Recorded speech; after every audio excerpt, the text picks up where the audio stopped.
Hey guys, it's Miss Caceres. Hope you're doing well. So today we will begin, still in Unit 4, The Fight for Freedom. We are now going to be focusing on the following story after Oh Captain, My Captain, which is actually two stories in one, or two different ways to present a story. We've seen this before. It's called Not My Bones / From Fortune's Bones. So we begin at our Get Ready. Remember to come to the platform and sign in. In the Get Ready, you can see it's a collaborate and compare. First, we have the poem Not My Bones by Marilyn Nelson, and then we have the history writing From Fortune's Bones by Pamela Espendelen. Not sure if that's how it's pronounced. I'll look it up later. Essential question remains the same for this unit. What will people risk to be free? Now, after having read the poem, and looking at the history writing as well, we are going to make a comparison. Then we're going to go now we're going to go to our quick start. What makes you, you? Is it your physical body or something inside you that determines the person you are? Write down your thoughts and then share them with a partner in a small group. So what makes you, you? Think of 4 things that you think makes you who you are, be it physically, spiritually, emotionally. You guys decide what you feel most comfortable with. Once we're done with that, it's time to paraphrase poetry. As you read, make sure you monitor your comprehension or notice how well you understand the meaning of the poem and the text. One way to do this is to see if you can paraphrase a passage, which means, restate it in your own words. A paraphrase should be about as long as the original text. It should use simpler language and explain any figurative language in more literal terms. If you find you don't understand a passage well enough to paraphrase it, go back and reread it. Annotate the parts that are confusing to you and ask questions as needed. You can seek answers by asking others, using reference sources, or drawing on your own background knowledge until you have a better understanding.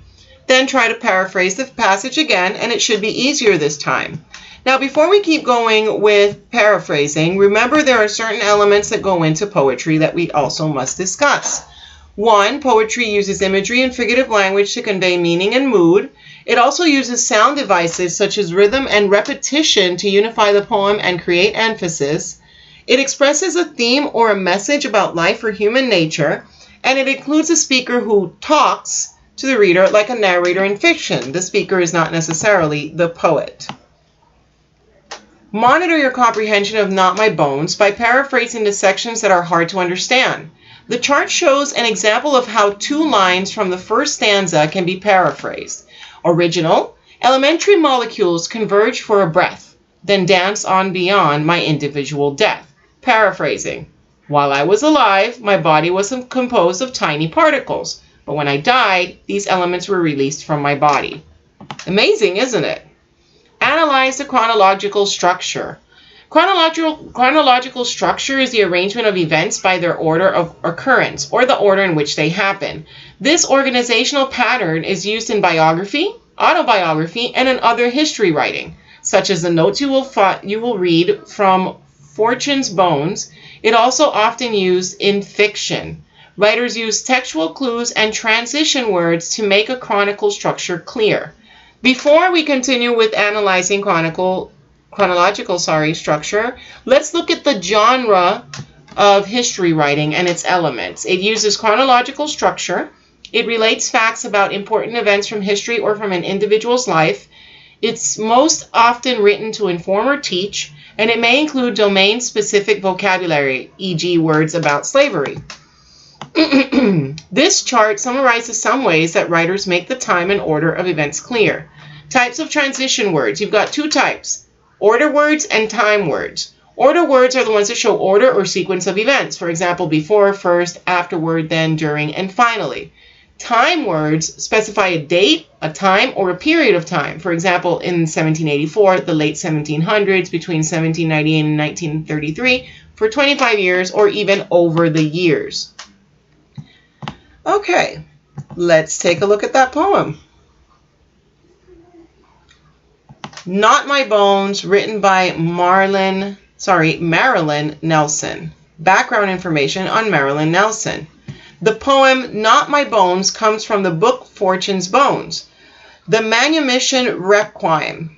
The author Marilyn Nelson is a former poet, laureate of Connecticut, and the winner of many awards, including the Newbery Honor and the Coretta Scott King Honor. She wrote Fortune's Bones to honor the memory of Fortune, an enslaved person who died in 1798.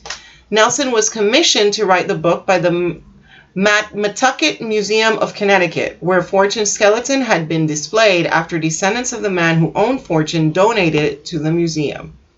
Prepare to compare. As you read the poem, look for how the poet uses language to create images, communicate ideas, and convey mood. Now, remember that as you guys go reading, you have to stop at these questions. For example, you have the paraphrase poetry. Annotate. Remember that annotating can only be done in the textbook, not here on the online platform. Highlight the word incarnations in the poem, then click on the footnote to reveal its meaning. Once you've done that, it's time to interpret. Restate lines 9 to 12 in your own words. Do not quote directly from the text in your paraphrase. Remember that paraphrasing is using the exact information you have, but using your own words to demonstrate or express that. Once you're done, we keep going through the poem. What a beautiful image. And we come to another question. Annotate. Reread lines 29 to 30. Highlight examples of figurative language. Once you've done that in your textbook, come back to the online platform and interpret. Restate those lines in your own words. So you're basically going to translate figurative language into your own words. We come to the final part of the poem, and we have paraphrase once more. Annotate. In the last stanza, highlight the lines that describe how the speaker felt upon waking upon waking. Once you've done that, come back to the online platform and type in your answer for the interpret question. Paraphrase those lines. What idea might they be conveying? What are they trying to express, or what are they trying to say? And there you have it, guys. I hope you enjoyed reading Not My Bones. Excellent poem. Can't wait to see the results in class. Have a great day. See you next time. Bye.